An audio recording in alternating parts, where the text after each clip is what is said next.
അങ്ങനെ നമ്മൾ പെൻസിൽവാനിയ കടന്ന് ന്യൂയോർക്കിൽ കയറി. ന്യൂയോർക്കിൽ കയറിയ വഴി തന്നെയാണല്ലോ നമ്മുടെ ലവ്സ്.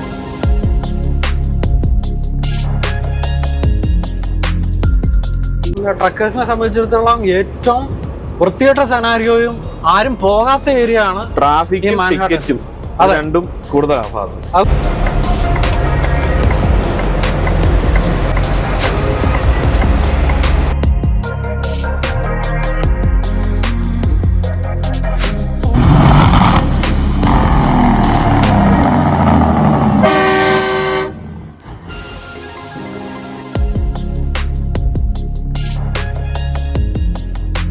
അങ്ങനെ നമ്മൾ പെൻസിൽവാനിയ കടന്ന് ന്യൂയോർക്കിൽ കയറി. ന്യൂയോർക്കിൽ കയറിയ വഴി തന്നെയാണല്ലോ നമ്മുടെ ലവ്സ്.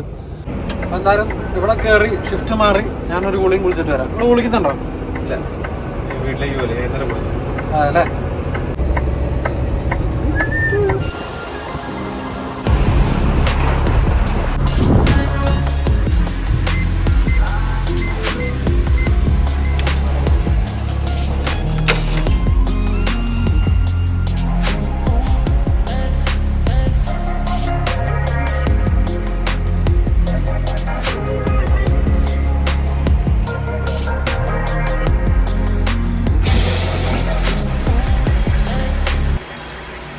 അപ്പോൾ നമ്മൾ കുളിയെല്ലാം കഴിഞ്ഞ് സെറ്റായി. ഇനി ന്യൂയോർക്കിൻ്റെ കുറച്ച് വിശേഷങ്ങളെല്ലാം കണ്ട് നയാഗ്ര ക്രോസ് ചെയ്ത് നമുക്ക് നേരെ യാർഡിൽ പോയി പരിപാടി ഇന്നത്തെ അവസാനിപ്പിക്കാം.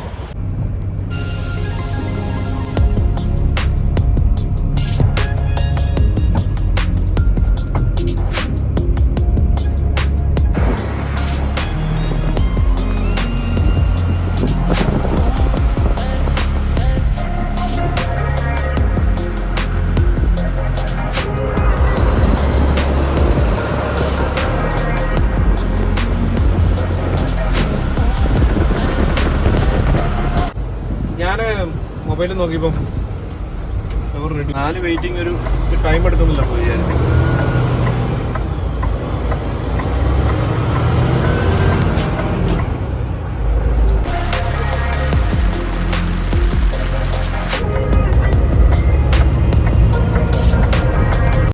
കാര്യം പറഞ്ഞാലുണ്ടല്ലോ ഭായി, ന്യൂയോർക്കിന്റെ ആ ഒരു സ്റ്റേറ്റിന്റെ ഇതുപോലെ പല പ്രാന്ത പ്രദേശങ്ങളിൽ കൂടെ പോയിട്ടുണ്ടെന്നുണ്ടെങ്കിലും ഞാനിതുവരെ ന്യൂയോർക്ക് സിറ്റി മാൻഹാട്ടൻ എന്ന് പറയുന്ന ആ ഒരു ഏരിയ ഉണ്ടല്ലോ നമ്മുടെ, അങ്ങോട്ടൊന്നും ഞാൻ പോയിട്ടില്ല. ഭായി പോയിട്ടുണ്ടോ? ഞാൻ പോയിട്ടില്ല. കാരണം ട്രക്കേഴ്സ് നമുക്ക് ട്രിപ്പ് കിട്ടുന്ന കൂടുതൽ ഔട്ടർ ഏരിയയിലായിരിക്കും. ഔട്ടർ ഏരിയയിലേ പോകാറുള്ളൂ. അവിടുത്തെ ആൾക്കാർ അവിടെ ഇൻസൈഡ് ഓടിക്കുന്നവർ മാത്രമല്ലേ അവിടെ ഓടിക്കാറുള്ളൂ. അതെ, അതുപോലെ നമ്മൾ ഈ പറയുന്ന പോലെ അത്ര ഈസി അല്ല ഓടിയത്. എനിക്ക് തോന്നുന്നു US-ലെ ട്രക്കേഴ്സിനെ സംബന്ധിച്ചിടത്തോളം ഏറ്റവും വൃത്തികെട്ട സെനാരിയോയും ആരും പോകാത്ത ഏരിയ ആണ് ട്രാഫിക്കും ടിക്കറ്റും രണ്ടും കൂടുതലാണ്. അത് കൂടാതെ വെയർ ഹൗസുകൾക്കൊന്നും പ്രോപ്പർ ആയിട്ടുള്ള ഒരു ഡോക്കോ കാര്യങ്ങളൊന്നും ഇല്ലാതെ ഈ റെഡ് ലൈറ്റും ഗ്രീൻ ലൈറ്റും വരുന്നതിന്റെ ഇടയ്ക്ക് നമ്മൾ ആ ഫുള്ളും 3-4 ലൈനും ബ്ലോക്ക് ചെയ്തിട്ട് വേണം നമ്മളിത്. അപ്പൊ അതിന്റെ ഇടയ്ക്ക് കൂടെ ഹോണടിയും കാര്യങ്ങളൊക്കെ ഒരുമാതിരി അറിയാവുന്നൊരു കൂടുതൽ ആളുകളും അങ്ങനെ എടുക്കാറില്ല. അതും സ്ലീപ്പർ വണ്ടി ഒന്നും പോവാതെ ഈ ഡേ ക്യാബ് പോലത്തെ സാധനങ്ങൾ അവിടെ സ്ഥിരമായിട്ട് ഇടുന്ന അവന്മാര് തന്നെ, അവന്മാരുടെ മൈൻഡ് ഓൾറെഡി സെറ്റ് ആണല്ലോ ഇതൊക്കെ പതിവാന്നുള്ളത്. അങ്ങനെയുള്ള ആൾക്കാർ മാത്രമേ അവിടെ എടുക്കുന്നതായിട്ട് പറഞ്ഞു കേട്ടിട്ടുള്ളൂ. ന്യൂജേഴ്സി അങ്ങനെയാ? ആണോ? അതെനിക്കറിയില്ല. ന്യൂജേഴ്സി ഏറ്റവും കൂടുതൽ ഇന്ത്യക്കാരുള്ള ഒരു സ്ഥലമല്ലേ? പ്രാവശ്യം പോയി ഞാൻ പെട്ടുപോയിട്ടുണ്ട്. ആണോ? അതെന്നായിരുന്നു സംഭവം? GPS കാണിക്കുന്ന ലൊക്കേഷൻ വേറെയാ. അത് നമുക്ക് മൊബൈലിലെ നമുക്ക് അത്ര വിശ്വസിക്കാൻ പറ്റില്ലല്ലോ, കാരണം അവര് ട്രക്ക് റൂട്ടല്ലോ കാണിക്കുന്നത്. അങ്ങനെ പോയി എങ്ങനെയൊക്കെയോ പെട്ട് ഒരു സ്ഥലത്ത്. കാരണം നമ്മുടെ സുഹൃത്തിനോട് ചോദിച്ചിട്ടാ പോകുന്നേ. അപ്പം ഇതിനു മുമ്പ് പോയിട്ടുണ്ട്. ലൊക്കേഷൻ പറഞ്ഞിരുന്ന കുറച്ചപ്പറയാ. ശരിക്കും സ്ട്രക്കായി. ഞാൻ എന്താ, നമ്മൾ സിംഗിൾ ആയിട്ട് പോകുമ്പോ ഇനി എന്ത് ചെയ്യും? കാരണം കൂടെയുള്ള ഒരാളോട് ഹെൽപ്പ് ചെയ്യാനുണ്ടെങ്കിൽ നമുക്ക് അവനെ എന്തെങ്കിലുമൊക്കെ പറഞ്ഞ് ചെയ്യാൻ പറ്റും. എങ്ങനെയൊക്കെയോ എസ്കേപ്പ് ആയി. കാരണം കാറ് തന്നെ പോകുന്ന റൂട്ടിൽ കുറെ മുന്നോട്ട് പോയി എസ്കേപ്പ് ആയി സ്ഥലം കണ്ടുപിടിച്ചു. അല്ലാതെ ഈ വെയർ ഹൗസിന്റെ പരിപാടികളൊക്കെ എങ്ങനെയായിരുന്നു? വെയർ ഹൗസ് പക്ഷെ ഈ പറഞ്ഞ വെയർ ഹൗസ് നല്ലതായിരുന്നു. ഞാനിപ്പോ ബാക്കപ്പ് ചെയ്യാൻ എന്ന് വെച്ചാൽ നമുക്ക് സാധാരണ ബാക്കപ്പ് ചെയ്യാനുള്ള സ്പേസ് ഒന്നും ഇല്ല. നമ്മളത് 90 ഒക്കെ എടുത്തെങ്കിലും പോരണം. ഞാൻ മിസ് ചെയ്യുന്ന ഏരിയാസ് ആണ് ഈ പറയുന്ന പോലെ ന്യൂജേഴ്സി, മെയിൻ, മേരിലാൻഡ്, ഡെലാവെയർ, ആ ഏരിയ ഒക്കെ. നമ്മുടെ മസാച്ചുസെറ്റ്സ് അവിടെ ഒന്നും പോയിട്ടില്ല. ആ ഒരു മെയിനിലേക്ക് ഒരു ഒറ്റ റൂട്ട് കിട്ടി കഴിഞ്ഞാൽ അതെല്ലാം പിടിക്കും. മെയിൻ അങ്ങേറ്റം അല്ലേ? അല്ലേ? അങ്ങോട്ടൊന്ന് കിട്ടിക്കഴിഞ്ഞാൽ ഇതെല്ലാം കവർ ചെയ്താൽ നമ്മൾ കാലിഫോർണിയ പോകുന്ന ഈ സൈഡ് ഒരു കോർണറാണ്. എന്നാലോ വലിയ ദൂരം ഇല്ലതായിരുന്നു നമ്മൾക്ക് നമ്മുടെ ഇവിടുന്ന് തൊട്ടടുത്താ. പക്ഷെ അതൊന്നും ഈ പറയുന്ന പോലെ വലിയ ഇൻഡസ്ട്രിയൽ സ്റ്റേറ്റ്സ് അല്ലാത്തതുകൊണ്ടാണ് നമുക്ക് അങ്ങോട്ട് ലോഡ് കിട്ടാത്തത്. അതുകൊണ്ടായിരിക്കും.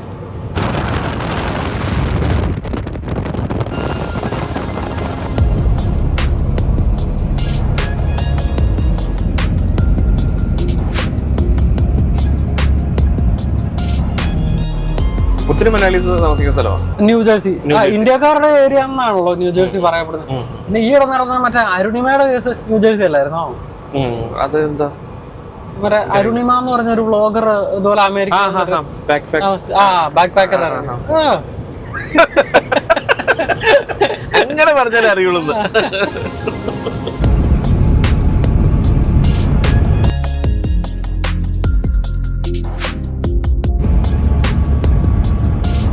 അപ്പോ ഈ ന്യൂയോർക്ക് സ്റ്റേറ്റിന്റെ പ്രത്യേകതകളാണ് നമ്മുടെ ബ്ലോക്ക് ആട്ടോ പോയി ട്രാഫിക്കാ. ന്യൂയോർക്ക് സ്റ്റേറ്റിന്റെ ഭാഗമാണ് ന്യൂയോർക്ക് സിറ്റി, അതായത് Manhattan city, Brooklyn bridge. Photography ഒക്കെ ഇഷ്ടപ്പെടുന്നവർക്ക് ഭയങ്കര ഫേവറേറ്റ് ആയിട്ടുള്ള ഒരു സ്ഥലമാണ് ഈ ബ്രൂക്ലിൻ ബ്രിഡ്ജിന്റെ ഫോട്ടോ എടുക്കുക എന്നുള്ള ഒരു സ്ഥലം. തന്നെയല്ല, സ്ട്രീറ്റ് ഫോട്ടോഗ്രാഫിക്ക് ഭയങ്കര ഫേമസ് ആണല്ലോ ന്യൂയോർക്ക് സിറ്റി. ന്യൂയോർക്ക് സിറ്റി അറിയാൻ പാടാത്ത ഏത് മനുഷ്യനാണ് ഈ ഭൂലോകത്തുള്ളത് അല്ലെ? ടൈം സ്ക്വയർ, ന്യൂയോർക്ക് എന്ന് പറയുന്ന ലിബർട്ടി സ്റ്റാച്യു ഓഫ് ലിബർട്ടി. അപ്പൊ അതെല്ലാം. പക്ഷെ അതൊന്നും നമുക്ക് ഇതുവരെ കാണാൻ പറ്റിയിട്ടില്ല. മാൻഹാട്ടൻ ഐലൻഡിലേക്ക് പോയിട്ടേ ഇല്ല. കാനഡയിൽ നിന്ന് ഇപ്പം നമ്മുടെ അവിടെ ആളുകൾ കാണാൻ പോകുന്നുണ്ട്. പക്ഷെ അവരെല്ലാവരും ചെയ്യുന്നത്, പക്ഷെ അവരെല്ലാം നേരെ ഫ്ലൈറ്റ് എടുത്ത് പോവാണോ അതോ ബൈക്ക് റോഡ് പോകുന്നുണ്ട്? ആണോ? പോകുന്നവരൊക്കെ ചെയ്യുന്ന ഒരു 1/2 മണിക്കൂർ യാത്രയ്ക്ക് മുമ്പായിട്ട് അവരെടുത്തിട്ട് പിന്നെ അവർ വേറെ ട്രാവൽ ഇഷ്ടം പോലെ വരും. നമ്മുടെ ക്യൂബക്ക് പറഞ്ഞ പോലെ ഔട്ട്സൈഡ് ട്രാവൽ വണ്ടി കൊണ്ടിട്ടിട്ട് പബ്ലിക് ട്രാൻസ്പോർട്ട് പോകും. അത് മെട്രോയും കാര്യങ്ങളൊക്കെ ഭയങ്കര റിലയബിൾ ആയിട്ട് എല്ലാം ഉണ്ട്. അപ്പൊ അങ്ങനെ പോവാ കൂടുതൽ. ഇൻസൈഡ് ട്രാഫിക് ഒക്കെ ഭയങ്കര പാടായിരിക്കും. നമുക്ക് ട്രാഫിക്, നമുക്ക് അവിടുത്തെ റൂൾസ്, ഈവൻ നമ്മള് മൊബൈല് കയ്യിലുണ്ടെങ്കിലേ ക്യാമറ ചെയ്യുന്ന പറഞ്ഞു. എന്റെ അമ്മയുടെ ഒരു കസിൻ ഉണ്ട്, പുള്ളിക്കാരൻ എന്നോട് പറഞ്ഞിട്ടുണ്ട്.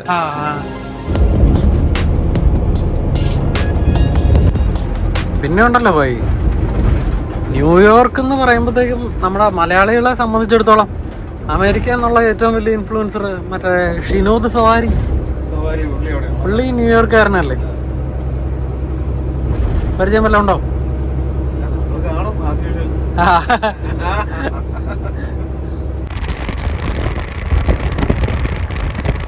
പിന്നെ മറ്റൊരു അട്രാക്ഷൻ ആയിട്ടുള്ള ഈ നയാഗ്ര ഫോൾസ് ന്യൂയോർക്ക് സ്റ്റേറ്റിന്റെ ഒരു ഭാഗവും കൂടെയാണ്. എന്ന് പറഞ്ഞാൽ മെയിൻലി ന്യൂയോർക്ക് സ്റ്റേറ്റിന്റെ ഭാഗമാണെന്ന് പറയാം അല്ലേ ഭായി? കാരണം വെച്ചാൽ ഇത് പറഞ്ഞേക്കുന്നത് കാനഡയിൽ നിന്നാണല്ലോ ഇതിന്റെ ഏറ്റവും നല്ല വ്യൂ. അത് ഈ ന്യൂയോർക്ക് സ്റ്റേറ്റിന്റെ ഭാഗമായിട്ടുള്ള അമേരിക്കയിൽ നിന്ന് വീഴുന്നതുകൊണ്ടാണ് ഓപ്പോസിറ്റ് സൈഡിൽ നിന്ന് നമുക്കത് കാണാൻ പറ്റുന്നത് എന്നുള്ള ഒരു സാധനം ഉണ്ടല്ലോ. കാരണം ഇതിന്റെ പുറകെ നിന്ന് കണ്ടിട്ട് കാര്യമില്ലല്ലോ, അങ്ങനെ പറയുന്നുണ്ട്. അപ്പം നയാഗ്ര ഫോൾസ് കാരണം ഈ ന്യൂയോർക്ക് സ്റ്റേറ്റ് നമ്മുടെ കാനഡയുടെ ബോർഡറാണ്. അതുകൊണ്ടാണ് നമ്മളിപ്പോ ബഫല്ലോ ക്രോസ് ചെയ്ത് ഒന്റാറിയോയിലേക്ക് കയറും. അതുപോലെ കേട്ടിട്ടുണ്ടോ, നയാഗ്ര കുറെ മുന്നോട്ടായിരുന്നു വർഷങ്ങൾക്ക് മുമ്പ്, അതിങ്ങനെ കുറഞ്ഞു പോയതാണ്. അത് നമുക്ക് ഒത്തിരി മുന്നോട്ടായിരുന്നാണ്. അതൊന്ന് ഗൂഗിൾ ചെയ്തിട്ട് മാത്രം മതി, അത് കട്ട് ചെയ്ത് മതിയെ. നയാഗ്ര ഇപ്പൊ ഉള്ള നയാഗ്ര ഇല്ലേ, അത് ഒത്തിരി മുന്നോട്ടായിരുന്നു. പുറകോട്ട് പോകുന്നതാണ്. ഇനി അത് അങ്ങനെ പോയിക്കൊണ്ടിരിക്കുന്നേ. അത് മീൻസ് കാരണം 2 വർഷം കൊണ്ടോ അല്ലാതെ വരുന്നേ. ഇച്ചിരി വെള്ളം വല്ലോ ആണോ നാച്ചുറലി സംഭവിക്കാവുന്ന ബ്രോ. കാരണം എന്താന്ന് വെച്ചാ ഇപ്പൊ പ്രകൃതിയുടെ പല ഫോർമേഷൻസും കാറ്റടിച്ചും അല്ലെ വെള്ളം ഒഴുകിയും ഉണ്ടാവുന്ന ഒരു കൊറോഷൻ കാരണം പല സ്ട്രക്ചറൽ ചേഞ്ചസും വരുന്നു. തീർച്ചയായിട്ടും അത് സംഭവിക്കാവുന്ന ഒരു കാര്യമായിരിക്കണം. കാരണം നയാഗ്രയില് നിന്ന് ആ വെള്ളച്ചാട്ടത്തിൽ നിന്ന് വീഴുന്ന വെള്ളത്തിന്റെ എമൗണ്ട് ലിറ്ററലി കണ്ടു കഴിഞ്ഞാൽ ഒരു എന്തോരം തോന്നും. നമുക്ക് എക്സ്പ്ലോർ ചെയ്യാനുള്ള കുറെ സംഭവങ്ങളുണ്ട് ഭയങ്കര. അതിന്റെ അപ്പുറമൊക്കെ അടിപൊളി കുറച്ച് ട്രെയിലും കാര്യങ്ങളും എല്ലാം. അപ്പൊ നമ്മൾ നേരത്തെ പറഞ്ഞ പോലെ നയാഗ്ര ഫോൾസ് നമ്മളെ തൊട്ടടുത്ത് കിടന്നിട്ട് ഇതുവരെ നയാഗ്ര ഫോൾസിന്റെ ഒരു ഡീറ്റെയിൽ കാര്യങ്ങളൊന്നും കൊണ്ടുവരാൻ പറ്റിയിട്ടില്ല. ഒരു 2-3 ബ്ലോഗിനുള്ള സാധനം അവിടെ ഉണ്ട്. അപ്പൊ നമ്മൾ ഈ വർഷത്തെ സമ്മറിൽ അത് കൊണ്ടുവരും. എന്നിട്ട് ഈ വർഷത്തെ വിന്ററിൽ തന്നെ ഈ നയാഗ്ര ഫോൾസ് ഫ്രോസൺ ആയിട്ട് ഇങ്ങനെ ഫ്രോസ് ആയിട്ട് നിൽക്കും വിന്ററിൽ.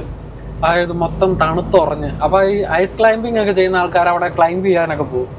അപ്പൊ പറ്റുവാണെങ്കിൽ അതും നമ്മൾ ഇക്കൊല്ലം തന്നെ കൊണ്ടുവരും.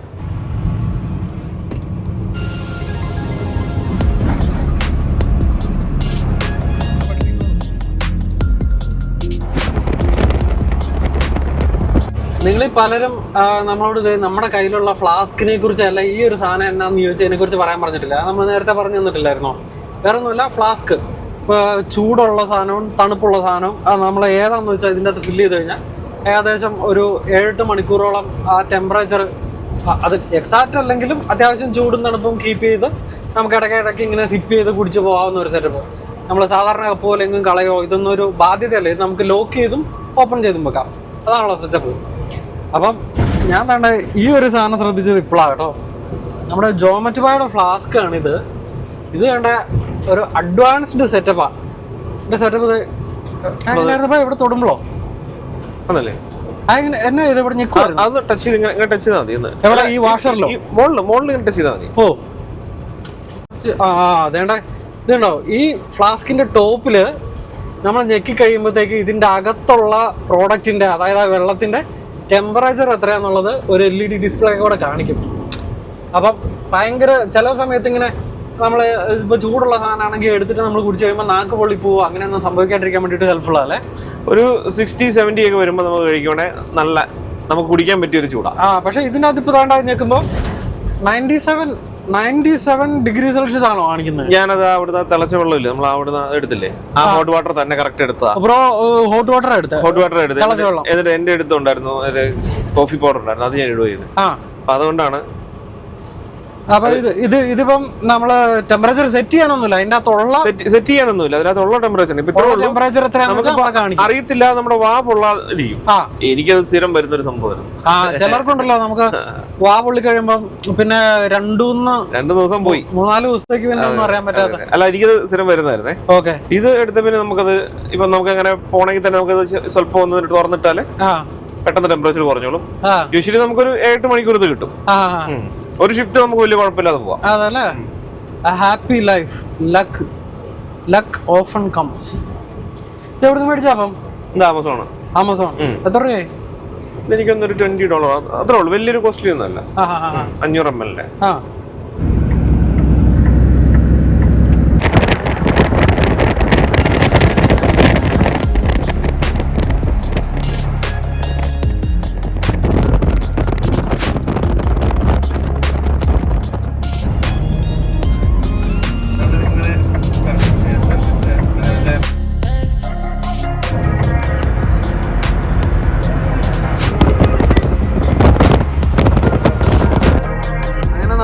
ബഫല്ലോ ന്യൂയോർക്കിലേക്ക് എത്തിക്കഴിഞ്ഞല്ലേ ഭായ്?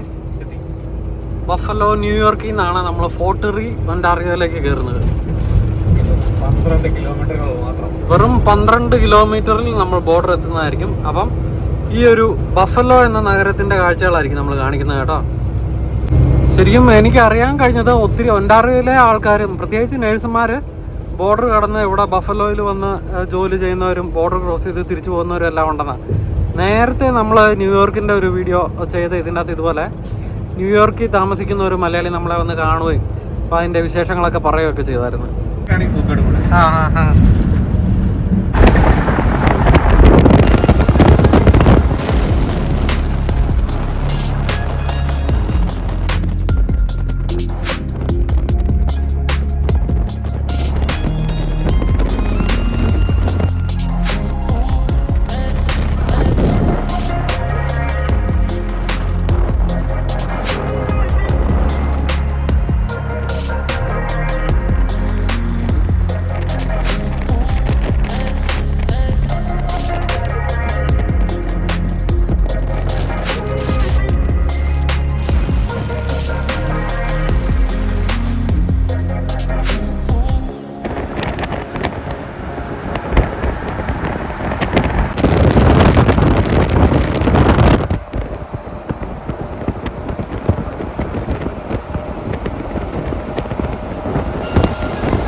അങ്ങനെ ബഫലോ നഗരത്തിൻ്റെ കാഴ്ചകളെല്ലാം കണ്ട് നമ്മൾ നേരെ വേണ്ട പീസ് ബ്രിഡ്ജ് എടുത്തുകൊണ്ടിരിക്കുക. കാനഡയുടെ ബോർഡറായിട്ടുള്ള അല്ല കാനഡയും USA തമ്മിൽ ബന്ധിപ്പിക്കുന്ന പീസ് ബ്രിഡ്ജ്.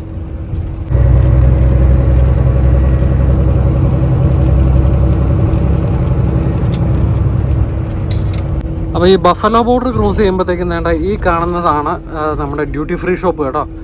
ആർക്കെങ്കിലും എന്തെങ്കിലും ഡ്യൂട്ടി ഫ്രീ സാധനങ്ങളൊക്കെ മേടിക്കാനുണ്ട് ഈ ഒരു ഷോപ്പിൽ നിന്നായിരിക്കും മേടിക്കുന്നത്.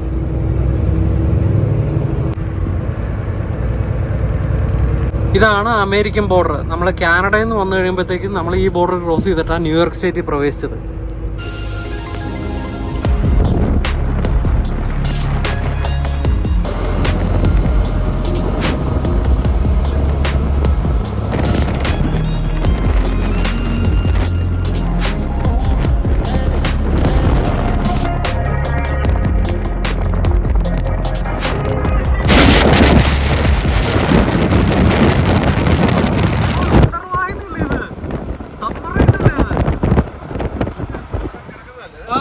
ബാർജാലേ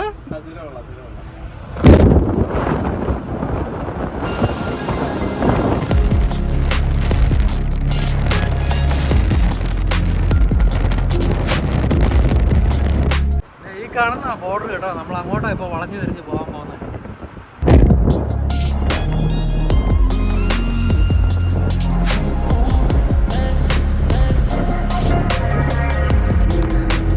അത് സബ്മറൈൻ അല്ലല്ലേ? അയ്യോ, അത് കാണുമ്പോൾ നമ്മൾ പ്രത്യേകിച്ച് മൂവിങ് ഈ വെള്ളം വന്ന് അടിച്ചിട്ട് ഏതാണ്ട് സബ്മറൈൻ മുങ്ങി കിടക്കുന്ന പോലെ തോന്നും കേട്ടോ. അത് കറക്റ്റ് അതിന്റെ ഒരു ലുക്ക്. കാരണം എന്തറിയോ, സാധാരണ ഇതിൽ നമ്മളിപ്പോഴും രാത്രി വരുന്നതുകൊണ്ട് ഇതൊന്നും കാണുന്നില്ലല്ലോ. ഇന്നിപ്പോ നിങ്ങൾ ഓടിക്കാനും അപ്പൊ നമുക്ക് ഈ കാഴ്ചകളെല്ലാം വ്യക്തമായിട്ട് അതും ക്യാമറ പിടിച്ചേക്കുന്നോണ്ട് ഇത് ഇങ്ങനെ നോക്കി പോരുമല്ലേ. മിക്കപ്പോഴും രാത്രിയിലായിരിക്കും വരുന്നത്. അതുകൊണ്ട് അത് കണ്ടിട്ടില്ല. ഇത് കണ്ടിട്ട് ഞാൻ ഞെട്ടിപ്പോയി. ഇവിടെ തേടൊരു സബ്മറൈൻ എന്നുള്ള സാധനം. അപ്പോൾ ഒരു സബ്മറൈൻ ഇങ്ങനെ വെള്ളത്തിൽ കൂടെ പോകുന്നത് കൊണ്ടുവരുന്ന ആദ്യത്തെ യൂട്യൂബ് ചാനലായനെ വെറുതെ മോഹിപ്പിച്ചു. നീ എവിടെ പരിപാടി അവതരിപ്പിച്ചാലും ഇത് തന്നെയാണല്ലോ നിന്റെ വിധി. അങ്ങനെ നമ്മൾ ബോർഡറിലെത്തി. ഇനി ക്ലിയർ ചെയ്ത് കിടക്കുക എന്നുള്ളതാണ് നമ്മളെ ലക്ഷ്യം. ബോർഡർ കടന്നു കഴിയുമ്പോൾ നമുക്കൊരു സർപ്രൈസ് ഉണ്ടല്ലേ. അതാണ് സർപ്രൈസ്.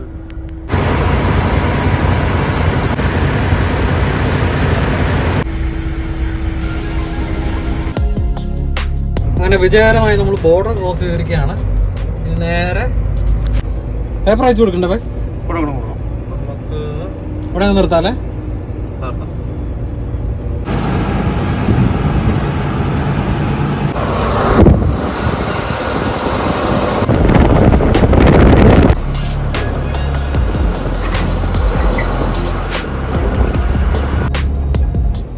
റൈറ്റ് സൈഡിലെ ബിൽഡിങ് ഇത് കസ്റ്റം പേപ്പർ വർക്ക് അവിടെ തന്നെ. ഇത് QEWന്റെ ടോൾ പ്ലാസ അല്ലേ? നമ്മുടെ ഈസി പാസ് ഇവിടെ വർക്ക് ആയിട്ടില്ല കേട്ടോ. ശരിക്കും പറഞ്ഞാൽ നമുക്ക് പാസ് മാർട്ട് ഉള്ളതായിരുന്നു ഇതിൻ്റെ അകത്ത്. അപ്പോൾ നമ്മുടെ ടാഗ് ഓട്ടോമാറ്റിക്കലി പോകണ്ടായിരുന്നു. കാരണം നമ്മുടെ ജോമറ്റ് വഴി കാർഡ് വെച്ചിട്ട് പേ ചെയ്യുക. ചെറിയ റോളാട്ടോ. എത്ര? 57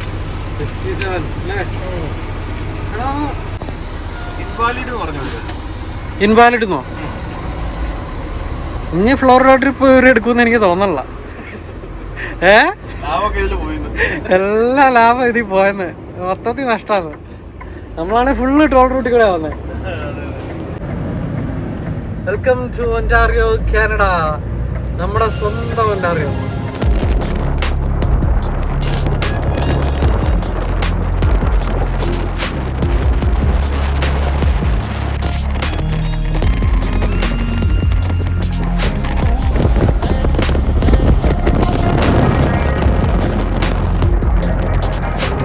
ഭായ്, അപ്പൊ നമ്മള് ബോർഡർ ക്രോസ് ചെയ്തു. സർപ്രൈസ് ഉണ്ടെന്ന് പറഞ്ഞിട്ട് നമ്മള് സർപ്രൈസ് ആരോടും പറഞ്ഞിട്ടില്ലല്ലോ. എന്നാ സർപ്രൈസ് പറ? നമ്മുടെ ചങ്ക് ടിറ്റോപ്പനെ കാണാൻ പോവാ നമ്മള്.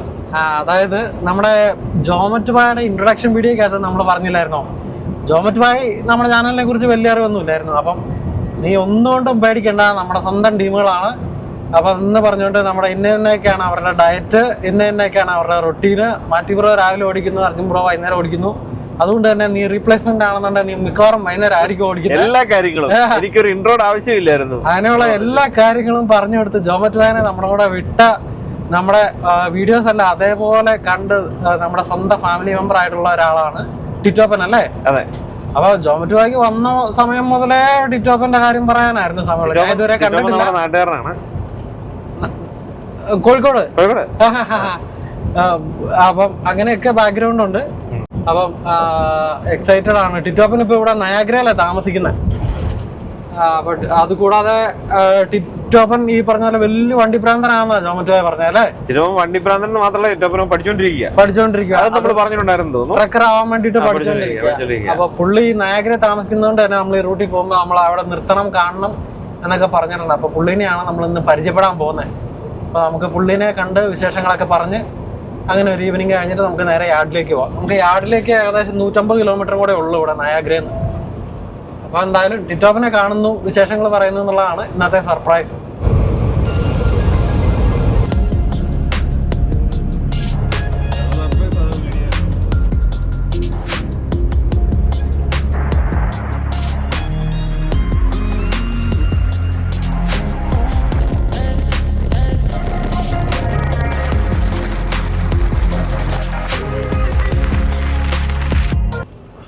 പമ്പ്, നമ്മൾ ആ പമ്പിലൊരു സ്ഥലം കണ്ടെത്തണം. അതാണ് ഒരു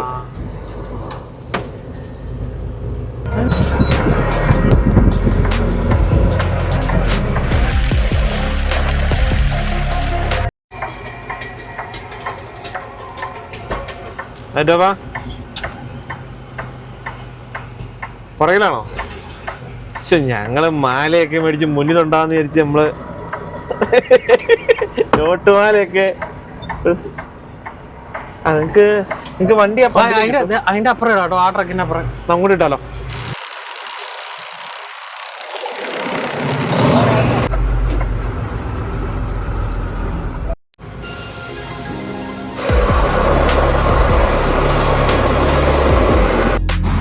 ഹായ്. അല്ല, നിങ്ങളുടെ വന്നിട്ട് പോയിട്ട് ഇപ്പോൾ ഈ ചാനലിൽ പറഞ്ഞ മാതിരി തന്നെ കണ്ടിന്യൂസ് ഇത് വരുന്ന എപ്പിസോഡ് വരുന്നുള്ളൂ കേട്ടോ. വേറെ ഒരു രസം ഇതിന്റെ ഇടയിൽ ഇതൊക്കെയാണല്ലോ ടൈം പാസ്. പിന്നെ അല്ലാണ്ടോ, ഇപ്പം ഈ ഒരു പരിപാടി ഇല്ലായിരുന്നു എന്നുണ്ടെങ്കിൽ ഈ പറയുന്ന പോലെ ടിറ്റോപ്പൻ ജോമറ്റോ അതിനോട് നമ്മളെ കുറിച്ച് പറയാനും വരുമ്പോ തന്നെ ഇപ്പൊ നേരിട്ട് പരിചയമില്ലാലും ഒരു പരിചയക്കാരെ പോലെ പെരുമാറാനും എല്ലാ കാര്യങ്ങളും എനിക്ക് അറിയാമായിരുന്നു. ഏറ്റവും പറഞ്ഞതല്ലേ. അപ്പൊ അതൊക്കെ നമുക്കൊന്ന് സെറ്റിൽ ആവാൻ ഒത്തിരി എളുപ്പമല്ലേ. ഇപ്പം ഒന്നുമില്ലെങ്കിലും പരിചയക്കാരെ പോലെ ഇപ്പൊ നമ്മൾ ആദ്യം കണ്ടപ്പോൾ പുള്ളിനെ കണ്ടപ്പോൾ ഞാൻ പറഞ്ഞു ഒരു മുസ്ലിം ആണല്ലോ, ഇത് കോഴിക്കോട്ടുകാരനാണെന്ന് പറഞ്ഞു പെട്ടെന്ന്. കണ്ടപ്പോഴേ താടിയൊക്കെ കണ്ടു കഴിഞ്ഞപ്പോഴത്തേനും അത് കഴിഞ്ഞ് വന്നു കഴിഞ്ഞപ്പോഴത്തേനും നിങ്ങൾ വീട് പറഞ്ഞായിരുന്നു. അത് കഴിഞ്ഞ് മറ്റേ കുറച്ച് കഴിഞ്ഞപ്പോഴും മറ്റേ ഇവന്റെ അർജുന്റെ ഒരു ഇങ്ങനെ കണ്ടെത്തിയ കഥയും ചരിത്രമൊക്കെ ഒരു ഇതിൻ്റെ അകത്തുണ്ടായിരുന്നു. സ്റ്റുഡന്റ് ആയിട്ട് വന്നു അങ്ങനെ എങ്ങനെയാന്നൊക്കെ പറഞ്ഞുകൊണ്ടൊരു ഇതില്ലായിരുന്നു. മാത്യൂസിന്റെ ഉണ്ടായിരുന്നോ? ഇല്ല, എന്റെ ഇപ്പം ഈ ഫ്ലോറിഡ ട്രിപ്പ് കഴിഞ്ഞിട്ട് വേണം. മാത്യൂസിന്റെ ഇട്ടില്ല, അർജുന്റെ ആയിട്ടുള്ളൂ. അർജുൻ ഭായി അങ്ങനെ ക്യാണ്ടയ്ക്ക് വന്നു എന്നൊക്കെ പറഞ്ഞുകൊണ്ടൊരു ഇതുണ്ടായിരുന്നു. നമ്മുടെ ഈ ട്രിപ്പിന്റെ വ്ളോഗൊക്കെ കഴിഞ്ഞ് കഴിയുമ്പോഴത്തേക്കും അത് കഴിഞ്ഞപ്പോൾ എന്നോട് ഷൈജോയ പറഞ്ഞ, ഞാൻ പറഞ്ഞിങ്ങനെ ഇതൊക്കെ ഉണ്ടെന്ന് പറഞ്ഞപ്പോൾ ഷൈജോയ പറഞ്ഞ ഇവിടെ പുറകാരൻ ഒരു പയ്യനുണ്ട്, പള്ളി കുർബാനയ്ക്ക് കൂടിക്കൊണ്ടിരുന്നതാ. അപ്പൊ അങ്ങനെയൊക്കെ പറഞ്ഞപ്പോ അവൻ ചാനലൊക്കെ ഉണ്ടെന്ന് പറഞ്ഞ്. എന്നിട്ടോ ഷൈജയുടെ ഒന്നും ഒരിക്കലും ഒരു കമന്റ് പോലും ഇട്ട് ഞാൻ കണ്ടിട്ടില്ല. എന്റെ വിചാരം ഉണ്ടല്ലോ ഇപ്പോഴും പിറവത്ത് ആരും ഈ ചാനൽ കാണുന്നുണ്ടെന്ന് എനിക്ക് അറിയത്തേ ഇല്ല.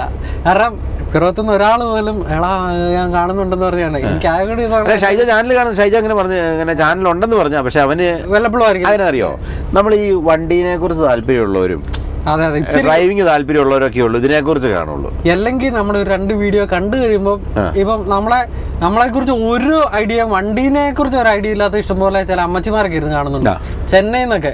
അവർ കമന്റ് ഇടും, എനിക്ക് 65 വയസ്സുണ്ട്, എനിക്ക് ലോറി എന്ന് പറഞ്ഞാൽ എന്നാന്ന് വെച്ചാൽ അറിയത്തില്ല, പക്ഷെ നിങ്ങളുടെ ചാനൽ ഞാൻ കാണുമെന്നും പറഞ്ഞു. ഇന്ന് രാവിലെ ഇന്നത്തെ വീഡിയോ ഇല്ല, അതിൻ്റെ അടി ഒരു കൊച്ചു മെസ്സേജ് ഇട്ടു. അതായത് കൊച്ചിന്റെ അപ്പനായിട്ട് 6 വയസ്സായേ ഉള്ളൂ. ഇപ്പൊ നമ്മൾ റെഗുലർ ആയിട്ട് 6 മണിക്ക് വീഡിയോ വരുന്നുണ്ട്. ഞാൻ ആദ്യം മാത്യൂസിന്റെ ഇങ്ങനെ കാണുന്ന സത്യം പറഞ്ഞാൽ ഇവിടെയൊക്കെ വന്നു കഴിഞ്ഞപ്പോഴത്തേനും പിന്നെ ഇപ്പം സത്യം പറഞ്ഞു കഴിഞ്ഞാൽ വീട്ടിൽ ചെന്ന് കഴിഞ്ഞാൽ ഒരു കാണാൻ ഇപ്പോഴൊക്കെ ഇങ്ങനെ ഒരു ഫ്രീ ആയിട്ടുള്ള ഒരു സമയമൊക്കെ ഉണ്ട്. അല്ലെങ്കിൽ 6 മണിക്കും ഒരു ഓട്ടോ ഉണ്ട്, ഓട്ടത്തിന് എഴുതുന്നുണ്ട്, ഈ പേഴ്സണൽ റൈഡ് ഓടുന്നുണ്ട്. ഇപ്പം കൂടുതലൊന്നുമല്ല അല്ലാണ്ട്.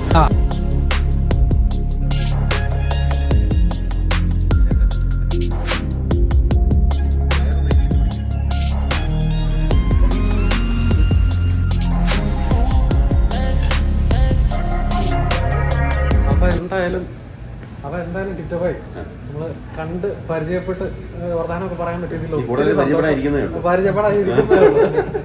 അപ്പൊ എന്തായാലും ഞങ്ങള് ടിറ്റോപ്പനെ പരിചയപ്പെട്ടത് നിങ്ങൾക്കും നമ്മുടെ ടിറ്റോപ്പനെ ഒത്തിരി ഇഷ്ടമായെന്ന് കരുതുന്നു. അപ്പോൾ ഞങ്ങള് ചെറിയൊരു കാപ്പിയൊക്കെ മേടിച്ച് അപ്പൊ ഒരു ജിയേഴ്സ് അടിച്ചിട്ട് ഓക്കെ.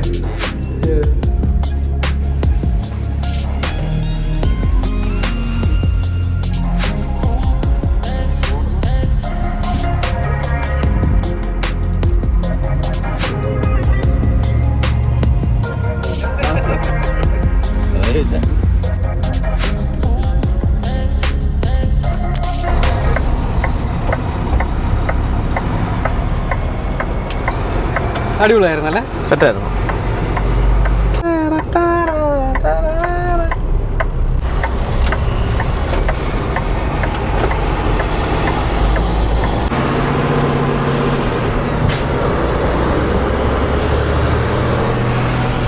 എങ്ങനെയുണ്ട് ടിറ്റോപ്പ? എങ്ങനെയുണ്ട്? അടിപൊളി.